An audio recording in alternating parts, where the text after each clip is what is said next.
നമ്മളൊരു ചെറുപയർ പായസം ഉണ്ടാക്കാൻ പോവാണ്. അത് പരിപ്പ് നമ്മൾ പുറത്തുനിന്ന് വാങ്ങിയതല്ല, ഞാൻ തന്നെ ചെറുപയർ വറുത്ത് മിക്സിയിലൊന്ന് കറക്കിയ അത് അതേപോലെ പരിപ്പ്. ഇനി നമുക്ക് പരിപ്പുണ്ട്, ഇത് കഴുകി ഇതാ നമുക്കൊരു കുക്കറിലിട്ടിട്ട് വേവിക്കാം. ഒരു വിസില് വന്നാൽ പിന്നെ സിമ്മിലിട്ടിട്ട് ഒരു 2 വിസിലും കൂടി വന്നാൽ അസലായിട്ട് വേവും. ഒരു 2.5 ഗ്ലാസ് വെള്ളത്തിലൊഴിച്ച് വേവിച്ചിട്ട് വേവിക്കണം. ചെറുപയർ നന്നായി പരിപ്പ് വെന്തിട്ടുണ്ട് കണ്ട. ഇനി ഇത് നല്ല നെയ്യൊക്കെ നമ്മളെ ചുവട് കട്ടിയുള്ളൊരു ചീനച്ചട്ടിക്ക് 2 ടേബിൾ സ്പൂണ് നെയ്യിട്ട് കൊടുക്കാം.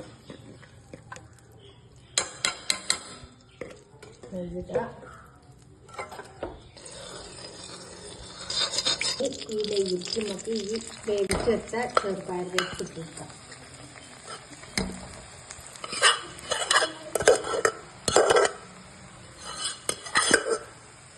നല്ലൊന്ന് വരട്ടണം. വരച്ചിട്ട് നല്ല ഇതാക്കണം. ഇത് വഴന്ന് വരുമ്പോഴേക്ക് നമുക്ക് ശർക്കര അടിക്കുന്നത് ആവശ്യമായ ശർക്കര ഒഴിച്ച് തരാം. തേങ്ങാപ്പാൽ 3ാമത്തെ പാലാണത്. എനിക്ക് ഉരുക്കാൻ വേണ്ടി ആവശ്യമായിട്ട്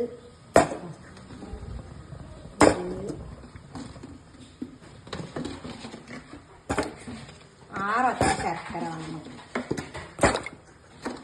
6 ശർക്കര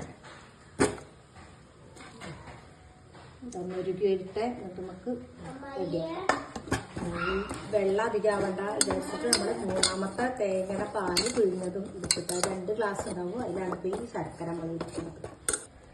ഇതാ നമ്മുടെ ശർക്കര നന്നായി ഉരുക്കിയിട്ടുണ്ട്. ഉരുക്കി വന്നു. ഇനി നമുക്കിതും കുറച്ചായിട്ടും ഇങ്ങനെ ഒഴിച്ചു കൊടുക്കാം. ചെറുപയറിട്ട് ഒഴിച്ചു കൊടുക്കുക. അത് വഴന്ന് വന്നിട്ട് ചെറുപയർ അതിലേക്ക് ഒഴിക്കുക. ചെറുപയർ വെപ്പിക്ക് ശർക്കര ഞങ്ങളുടെ ഇട്ടത് 50 പരിപ്പിലേക്ക് നമ്മൾ 2 തേങ്ങയുടെ പാലാണ്. ഇത് 2ാം പാലാണ് ഈ ഒഴിച്ചെടുക്കുന്നത്. പിന്നെ കടന്നിട്ടാണ് കുറുകി വന്നിട്ട് ഇനി നമുക്ക് ഫസ്റ്റ് പാൽ ഒഴിച്ചു കൊടുക്കാം.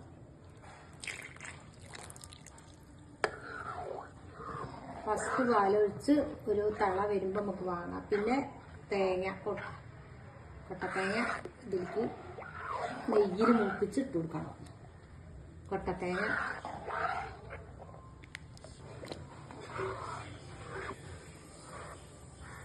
പായസം റെഡിയായി. ഇനി നമുക്കിതിൽ തേങ്ങാക്കൊത്ത് മൂപ്പിച്ച് വരാം. തേങ്ങാക്കൊത്ത് മൂപ്പിക്കാനുള്ള നെയ്യ് 2-3 സ്പൂണ് നെയ്യ് ഇട്ട് കൊടുക്കുക. എന്നിട്ട് തേങ്ങാക്കൊത്ത്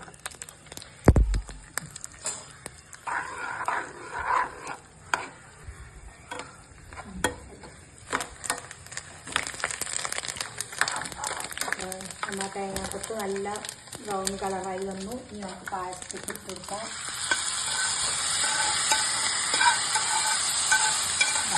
നല്ല സൂപ്പർ പായസമാണ്.